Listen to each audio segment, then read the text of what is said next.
Pathian le ka puthiang hlim ilo ngai thang tirko Poland Timothy ne na le khathon pathi na bungli changa nangero chu eng kima phim khurla she tuarla chanchin thashil tulam na thokla irong bo na khalen ro lalpagan zatan mal mi som sak theu ro se tununa kan thupui atan chuan rong bo na len chua hi apoi mo brani tila te hi thupuya tan han soi kan du a tiko pola po hian ahun nun hunga hian Timothen hena hian lekha athona he hi mitam takte chuan a lekha nun hunga ni e antia rom tanina tanga chuta chuan rinna afa Timothen hena hian he thu cha he lekha thon poimo tak mai hi athon ani chama chon nang ero chu eng kima phim khurla sheom tuarla chanchin thil tulam na thokla irong bol nei hlen rotin along cha ani ole ti hian an soita ila rong bol na hlen tur chon enge poimo ber pakhat na chuat la soicho nang ero chu eng kima phim khurla ati hini pakhat na chuan eng kima phim khurla heti hun lai hianin Polana Timothy lekha athon lai edi somruk paruk hun lai vel bora hian heti hun lai zirtirna nasat adiglo tam tak cross thu thleng lo zirtun anasa maya Suminians zirtirte Corinthians kantite Basilians kantite Valentines kantite Martinos kantite khatiang sang khan kha ram kha khovel kha khau ram kha achim ani chunga chuanin khan kha khai khom na chuan gnostic antia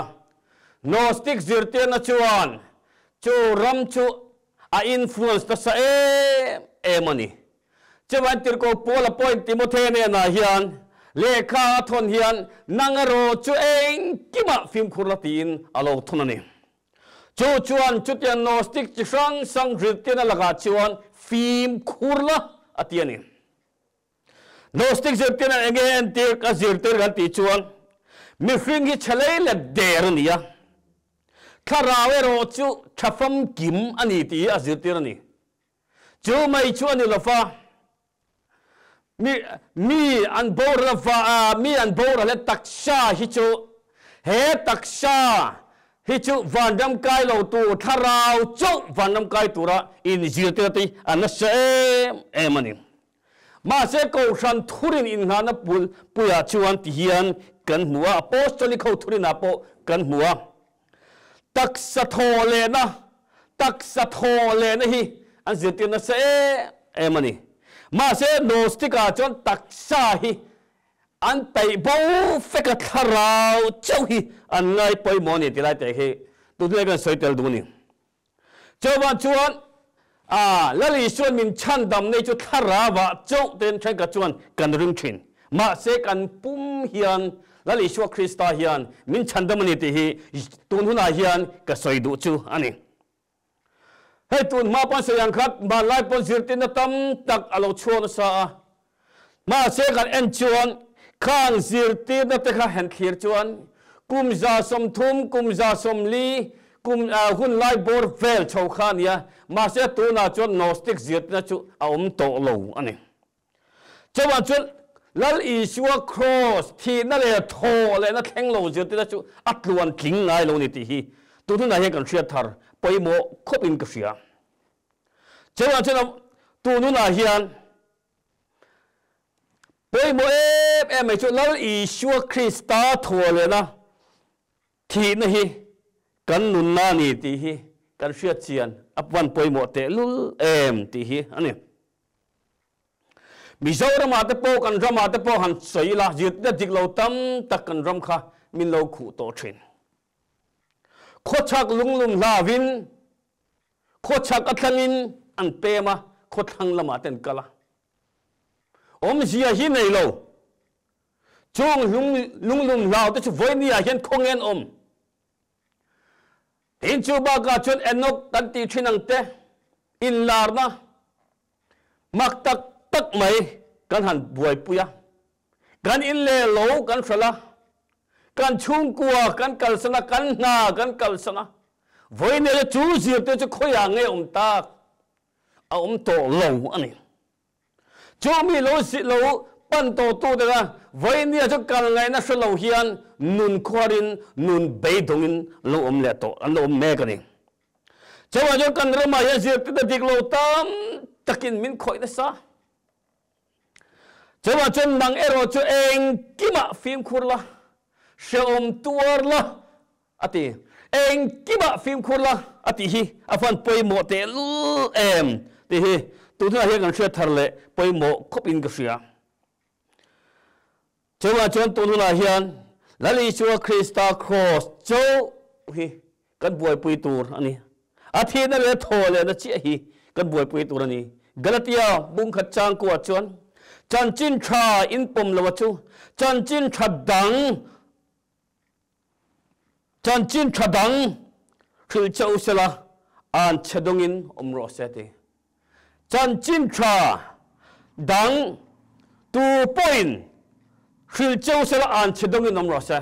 ti ko pola hiya lali shua Krista cross ani chuan a khila kero chu ka lalpai shua Krista cross lo chu ka chuan lo tur zia chu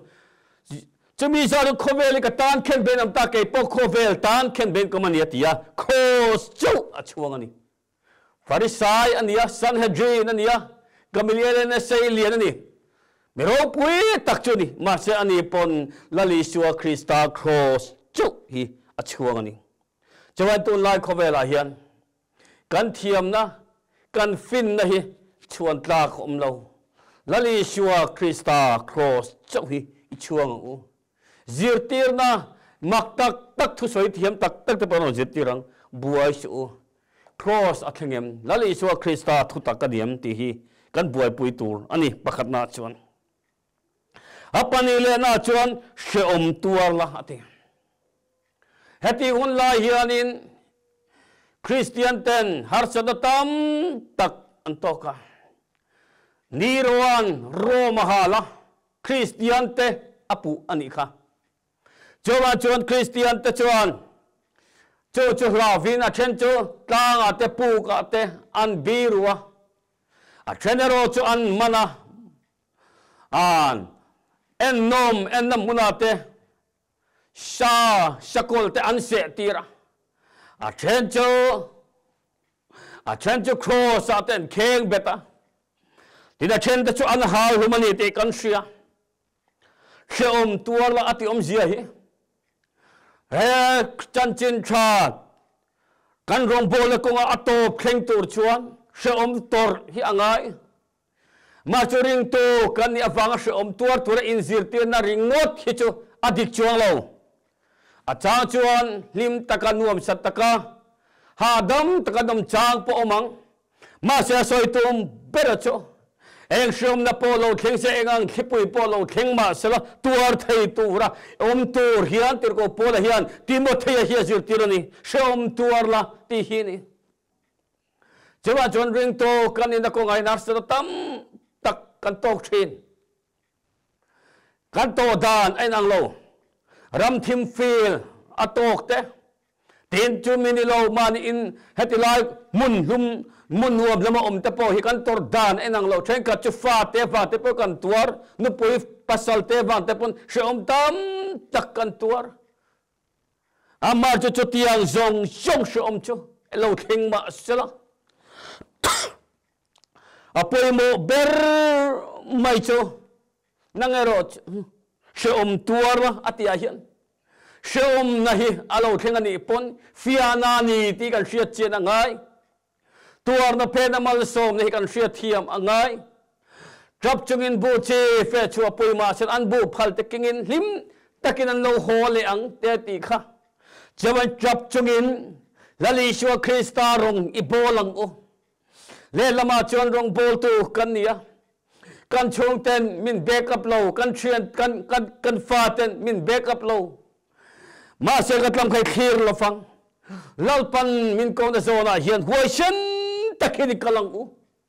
ta chuan cha na ruam zo mal som ne lalpan min vur nge yang ti karing tlot tani chewa chuan he kan rong bol na konga mission fila te pon di thai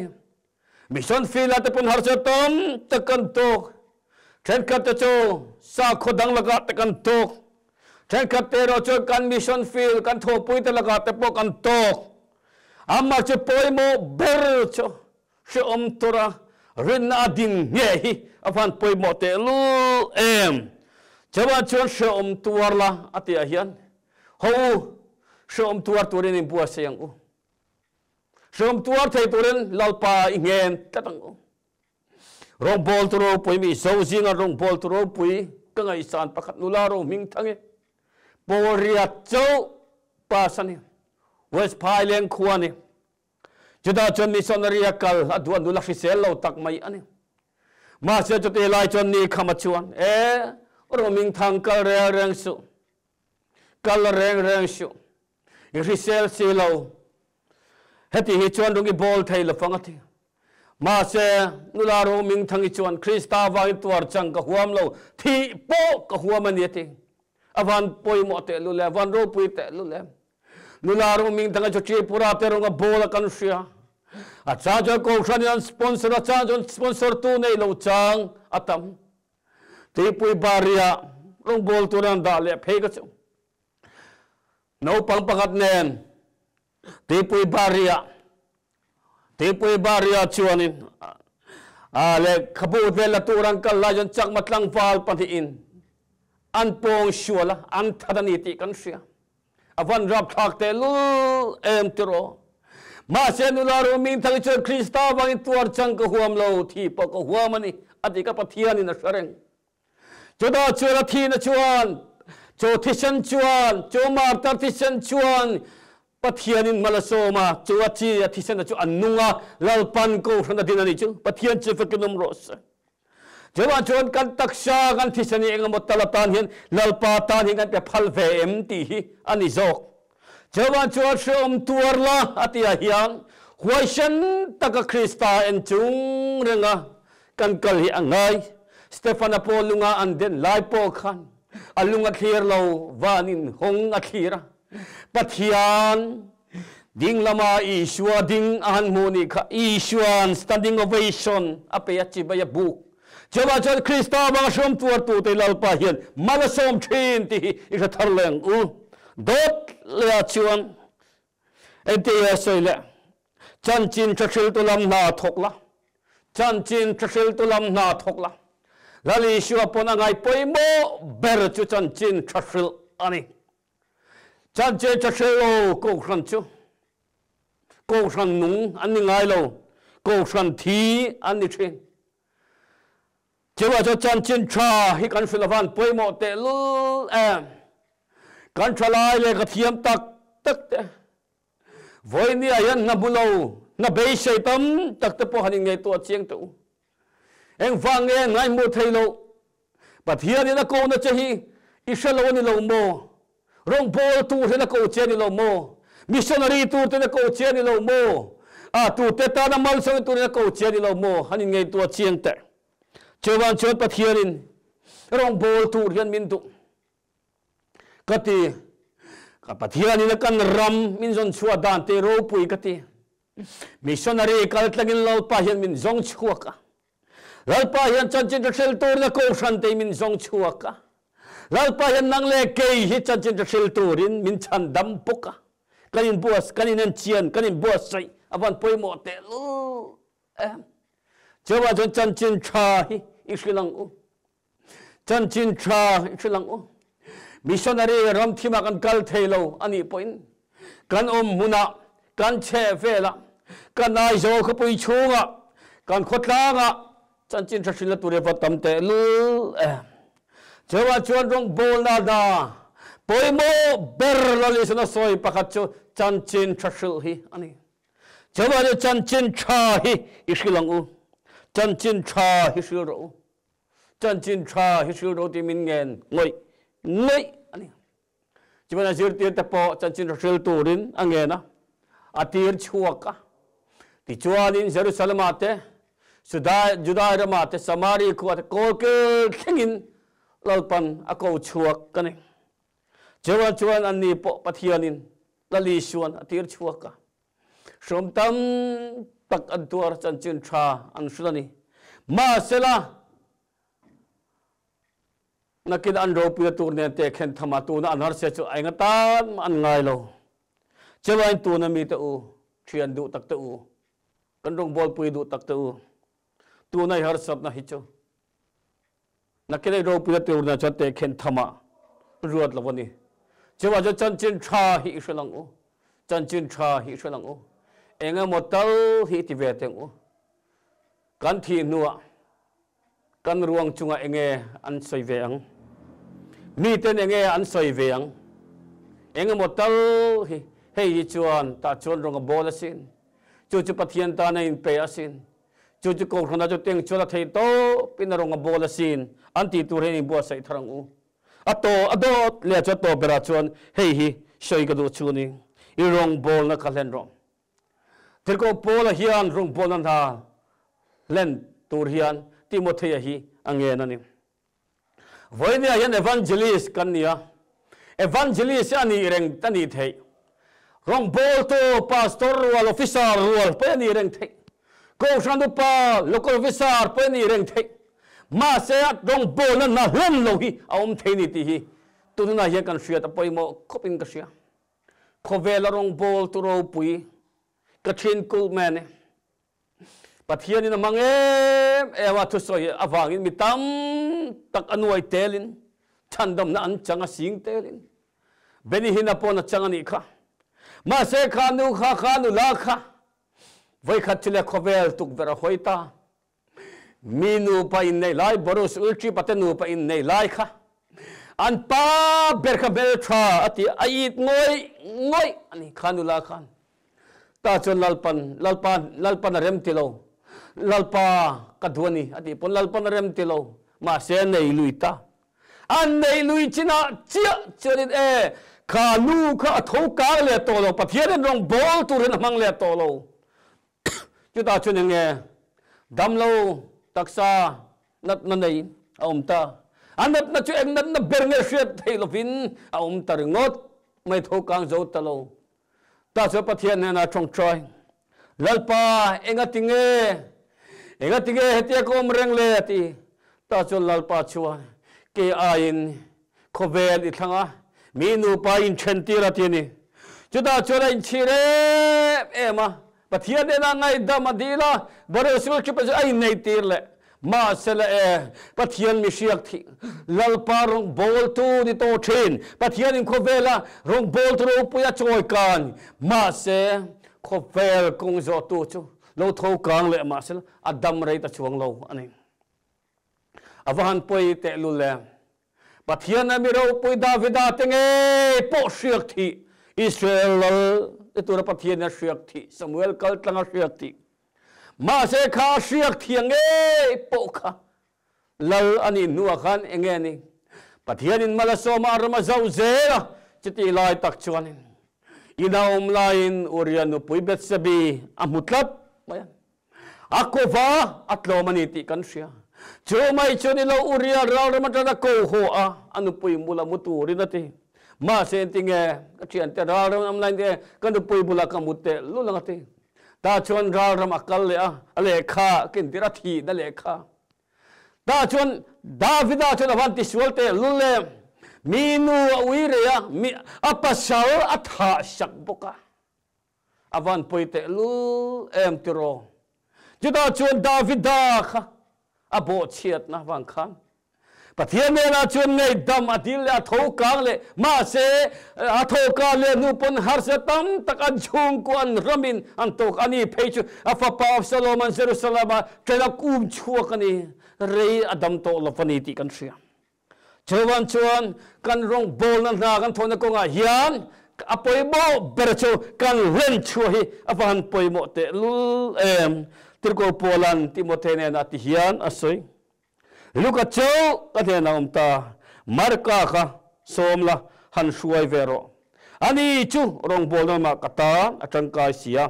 tukika jong FPC khuwa katirta ino kaluna chon chua sa karpa ne na ka korful ka nu chia kha le khabu nen khan ron kingla shavun le kha mol kha ron kingang che agun nununga luka chau kan thian omta marka kron shuai roti in Timothy kha nge nani tlaya chon kha pol kha atan na mun rom le he tilaya trust khuwa kha aning kara khan f midete dian tui pui zau tak mai khoma thassikalo thenuna chon kha tui pui kha burin akhang fekton chuta chon kha trust khuwa kha karpa de la kor fual anu chia ale kha bunen anu chia shavun le kha pokha nu chia ni ti kan thia ma se ta chon antigeti trust khuwa khan kor fual kan hu chia le kha bunen khanon kingla shavun le kha mol khati shavun le kha mol kha a kor fual ta chuan poimo donem thasi khuna cholain tuam num na poimo lo ni lo le kha bu ta poimo lo ni lo ma se angai poimo ber shavun po lo shavun le kha khanon kingro ti lo shavun le kha mol kha tu lai chong takin bible mol kha akun topa chon bible mol khatini voini na ban poimo te lule una du takta u rong bol na kan lena turatan hin apoimo berchu mo bible a pathian tu tai kir leng u tu lai thalai te chon tam tak te chuan shiat na inkan ta na google atrai kan ena trang internet lama train kan download ta chumi mang chon train ka chon pathian thu te kan sai athalo katelo ma se chu chon nun na thu tak king lo a poimo berchu bible mol hi chuan he chan chin tha len chu tur ton voinia hian bible a bok khini kirleng u nangero chu eng kima film khorla sheom tuarla chan chin thil tu lamna thokla irong bol na khalhanang che lalpan kan zatan mal mi som sak theu ro se amen